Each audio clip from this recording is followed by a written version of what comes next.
여러분 매달 꼬박꼬박 내는 아파트 관리비 고지서 받아보시죠? 근데 그 관리비 안에 우리가 전혀 상상도 못했던 아주 복잡한 문제들이 숨어 있다면 어떨까요? 오늘 그 숨겨진 이야기 한번 제대로 파헤쳐 보겠습니다. 자, 이 숫자 좀 보세요. 85%. 이게 뭐냐면요. 소위 아파트 공화국이라고 불리는 세종시의 아파트 거주 비율입니다. 전국 평균을 그냥 훌쩍 뛰어넘는 수준이죠. 이 말은 곧 아파트 관리가 우리 삶에 얼마나 직접적이고 또 절대적인 영향을 미치는지를 보여주는 겁니다. 네, 바로 이겁니다. 우리가 그냥 편안하게 쉬는 집이라고만 생각했던 아파트가 사실은요, 수많은 사람들이 땀 흘려 일하는 굉장히 복잡한 일터라는 사실. 오늘 이 이야기를 함께 풀어갈 남영민 노무사는요, 바로 이 지점, 이 일터에서 벌어지는 노무 관리가 우리 모두의 생활과 직결된다고 아주 강력하게 이야기합니다. 좋습니다. 그럼 이 복잡한 문제들이 도대체 어디서부터 꼬이기 시작하는 걸까요? 그 뿌리를 찾아가려면요, 먼저 아파트 관리의 아주 독특하고 어찌 보면 좀 혼란스럽기까지 한 그 구조부터 들여다봐야 합니다. 이걸 알아야, 아, 그래서 그랬구나 하고 모든 게 딱 맞아떨어지거든요. 아파트 관리는요, 크게 보면 이렇게 세 개의 톱니바퀴가 맞물려 돌아갑니다. 첫 번째, 우리 주민들을 대표하는 입주자 대표회의가 이렇게 합시다 하고 결정을 내리죠. 그럼 두 번째, 위탁관리회사가 그 결정을 받아서 실제로 이를 집행합니다. 그리고 마지막, 세 번째, 경비나 청소 같은 구체적인 서비스는 또 다른 용역업체가 맡아서 제공하는 구조예요. 바로 이 세 플레이어 간의 복잡 미묘한 관계, 여기서부터 모든 문제가 시작됩니다. 자, 이제 남영민 노무사가 지적하는 첫 번째 아주 심각한 문제입니다. 바로 고용승계 문제. 말이 좀 어렵죠? 쉽게 말해서 관리 업체가 바뀔 때마다 벌어지는 일인데요. 한번 상상해 보세요. 오늘 아침까지 반갑게 인사하던 경비 아저씨, 매일같이 복도를 쓸어주시던 미화원 아주머니가 내일 아침에 갑자기 전부 다른 사람으로 바뀌어 있다면요? 남영민 노무사는 이 문제를 이렇게 딱 잘라 말합니다. 고용승계는 안전, 비용, 그리고 공동체 평화가 걸린 핵심 쟁점이다. 이게 그냥 직원 몇 명 바뀌는 그런 단순한 문제가 절대 아니라는 거예요. 우리 아파트의 안전, 우리가 내는 관리비, 심지어 이웃 간의 평화까지 모든 게 걸려있는 정말 중대한 사안이라는 거죠. 왜 그렇게 심각한지 한번 볼까요? 오랫동안 일해서 우리 아파트 구석구석을 잘 알던 분들이 한꺼번에 사라지면 당장 전기나 소방시설처럼 복잡한 시스템에 대해 아는 사람이 아무도 없게 되는 치명적인 공백이 생깁니다. 당연히 건물 안전에 빨간불이 켜지겠죠? 서비스 품질은 말할 것도 없이 떨어질 거고요. 결국 이게 다 쌓여서 공동체의 안정성마저 흔들리게 되는 겁니다. 근데 여기서 더 깊이 들여다보면요. 이 구조가 특히 경비나 미화 직원분들께 더 가혹합니다. 왜냐하면 관리소장님 같은 관리 직원은 위탁관리회사에서 직접 고용하는 경우가 많아요.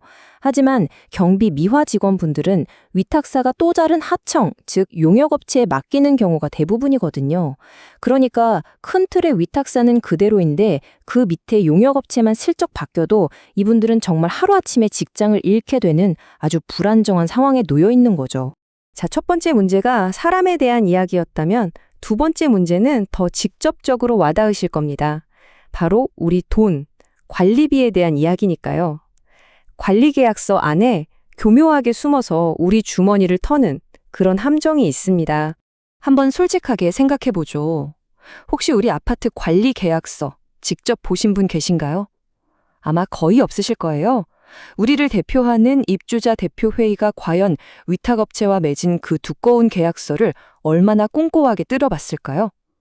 어쩌면 우리 아파트 계약서에도 지금부터 말씀드릴 조항이 버젓이 들어있을지 모릅니다. 그 문제의 조항이 바로 이겁니다. 사후 정산 불가. 말이 어렵죠? 풀어서 설명해 드릴게요. 예를 들어 관리비 항목에는 직원 퇴직금이나 사대보험료가 다 포함되어 있잖아요. 근데 만약 직원이 1년도 안 돼서 그만두면 퇴직금이 안 나가죠.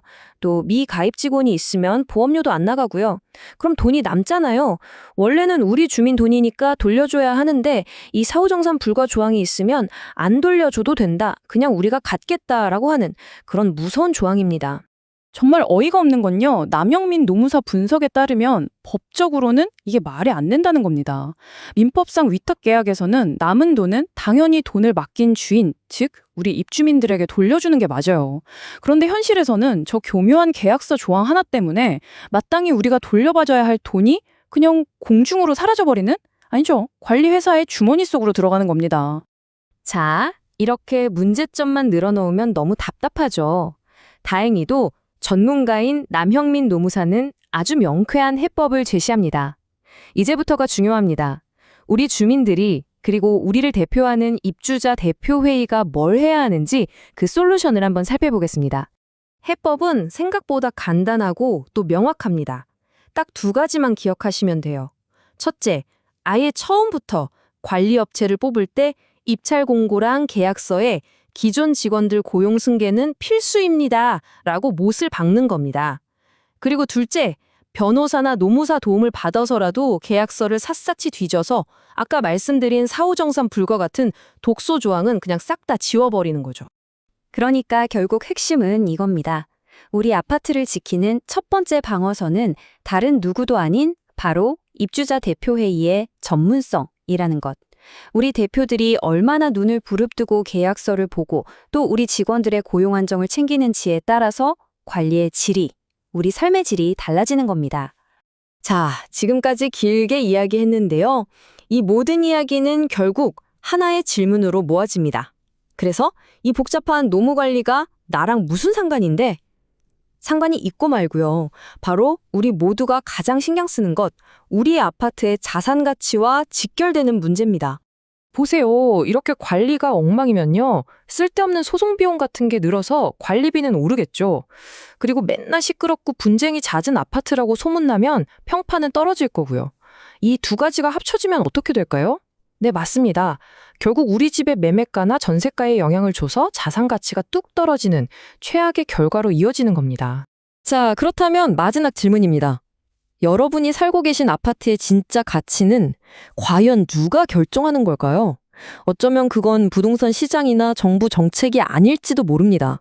바로 오늘 이 이야기를 들은 우리 주민들의 작은 관심, 그리고 우리 입주가 대표회의의 전문성, 바로 거기에 달려있는 건 아닐까요? 오늘 집에 가시면 우리 아파트 관리사무소에 전화해서 관리계약서 한번 보자고 그렇게 시작해 보시는 건 어떨까요?